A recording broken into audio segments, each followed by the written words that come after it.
Oh, hi there. Didn't see you there. This is Tony over at Highway 83 Suzuki. I heard you guys wanted some more videos, so here we are. Tighten up these gloves. Let's get to work. Today we're working on a Geo Tracker or Suzuki Sidekick rear axle, and we're going to work on tearing it down, getting the axle shafts out, and the center differential chunk removed. So here we have it already removed to make it easier to see instead of underneath the vehicle. First thing, you're going to jack up your vehicle, get the axle on jack stands, and start with draining the oil. I like to use a 3/8 Japanese socket. This is actually square and actually fits inside of the drain plugs, where the American ones are rounded and they will strip out your drain plugs. So we're going to start with breaking it free and getting the oil all drained out so that we're safe to work on it. Okay, on to the next step. All right, we got the oil draining out of this puppy.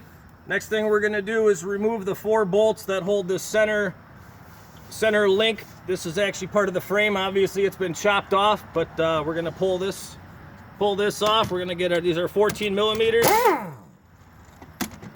We're going to get all of these removed. Remove the center ball joint, and then we'll be on to our next step.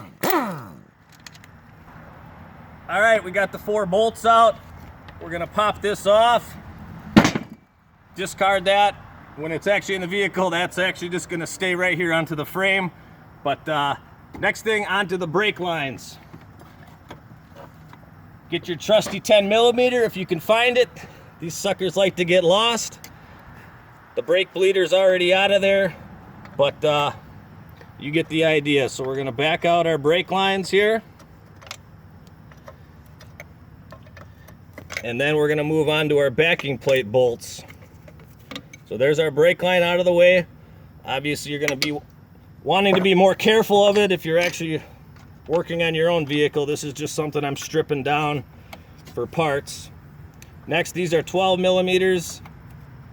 Everything I like to spray down with penetrating oil well before you work on it. Sometimes you might want to add heat to these bolts here because they can strip or snap off, and they can be very stubborn. These ones I had soaking for a while, so they're loosening up pretty easy. This wrench I have is a ratcheting wrench.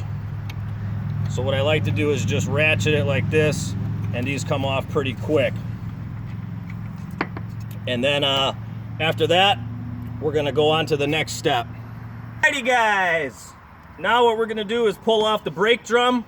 You got these, this is 89 through 95 style, that has the four center lug nuts that hold the brake drum on. If it's a 96 through 98, it's a little bit different. But first we're just going to get off these. We're going to get off these 4 17 millimeter nuts.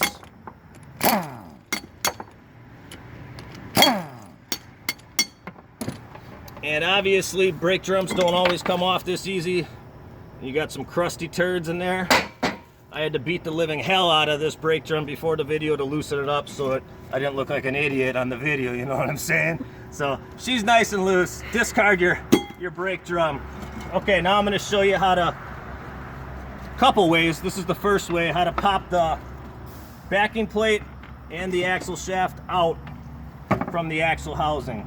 So if you can stand over there, I'm going to show you what you want to do is be a little tricky from under the vehicle, but it does work. You get a nice hard block of wood, lay it against your backing plate, get a big ass hammer, not no claw hammer for carpentry, a big ass hammer, and you're gonna hit it and hit it hard.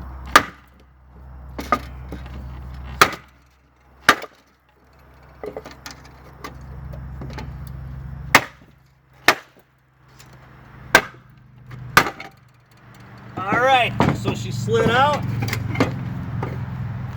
There's your axle shaft with the backing plate. That's one of them. I'm going to show you another technique on this other side in the next step.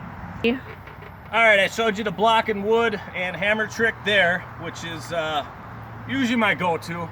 But another technique a lot of people use, and I've been known to use it myself, is instead of taking the brake drum off, leave the brake drum on and the tire on, and loosen all your backing plate bolts.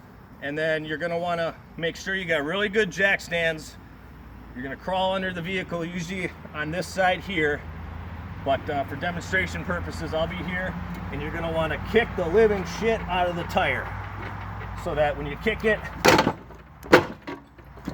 the backing plate and the axle shaft slides out, and you got the whole unit together, and you can remove the whole piece like this. Then you can take off your four 17 millimeter bolts and then remove your axle shaft that way. Another technique some guys do is put a chain and they snap it really hard. I haven't had that much luck with that technique, so that's an old school trick, but I like these two. So that's usually how that works. Now with these shafts out, then we can tackle removing the center differential, and we'll get that in the next step here, guys. All right, guys, we're back. Little beer break. Miller time here. Been busting a little butt. Deserve a little drink. Ah, yeah.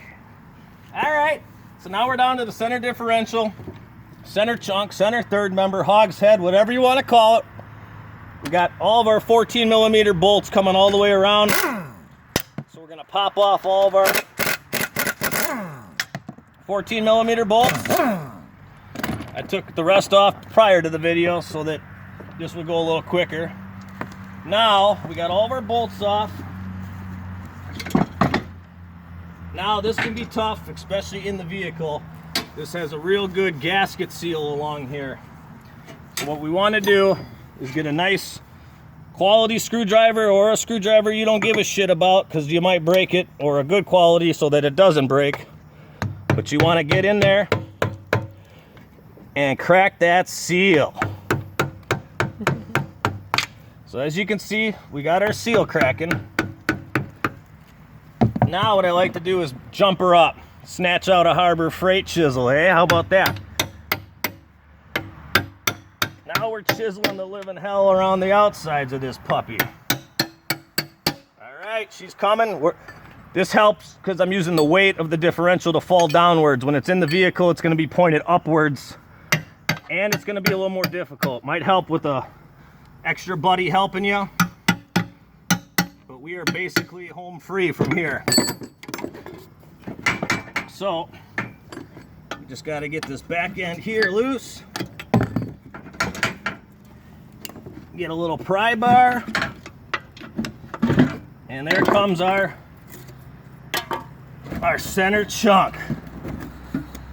There's what we were after. There she is, the heart and soul of the rear end. So that's how you remove that center differential. And let's say you wanted to put a locker inside your carrier, or a spool, or change out your ring and pinion gears. You got to get this sucker out of there. So that's how you remove it. And I mean, a couple beers and she's done, you know what I'm saying? So that's how we got her done. Hope you guys like this video. I will be sure to do more in the future here. Thanks to my cameraman, camerawoman, Jennifer. She does a great job for us. Cheers, guys. I'll see you on the next video.